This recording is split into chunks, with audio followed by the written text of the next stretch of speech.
প্রিয় শিক্ষার্থী বন্ধুরা, মজার একটি বিষয় খেয়াল করেছেন কি? পরীক্ষার খাতায় যখন কেউ 80% নাম্বার পায়, তখন বলা হয় সে লেটার মার্ক পেয়েছে। কিন্তু কেন? অন্য কোনো সংখ্যাকে তো লেটার মার্ক বলা হয় না, শুধু 80কেই কেন বলা হবে? চলুন মজার এই বিষয়টির তথ্য জানার চেষ্টা করি। আমরা জানি লেটার ওয়ার্ডটির মধ্যে মোট 6টি লেটার রয়েছে। আর প্রতিটি লেটারের রয়েছে একটি অবস্থানগত মান। ইংরেজিতে মোট 26টি অ্যালফাবেট রয়েছে। প্রথম বর্ণটি হচ্ছে এ, যার অবস্থানগত মান হচ্ছে 1। শেষ বর্ণ হচ্ছে জেড, যার অবস্থানগত মান হচ্ছে 26। একই মান ধরে এল এর মান হচ্ছে 12, ই এর মান হচ্ছে 5, টি এর মান হচ্ছে 20, টি এর অবস্থানগত মান হচ্ছে 20, ই এর অবস্থানগত মান হচ্ছে 5, আর এর অবস্থানগত মান হচ্ছে 18।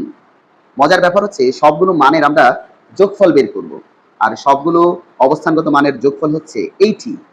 আর এটাই হচ্ছে কাহিনী, যখন কেউ 80% নাম্বার পায় তখনই বলা হয় সে লেটার মার্ক পেয়েছে।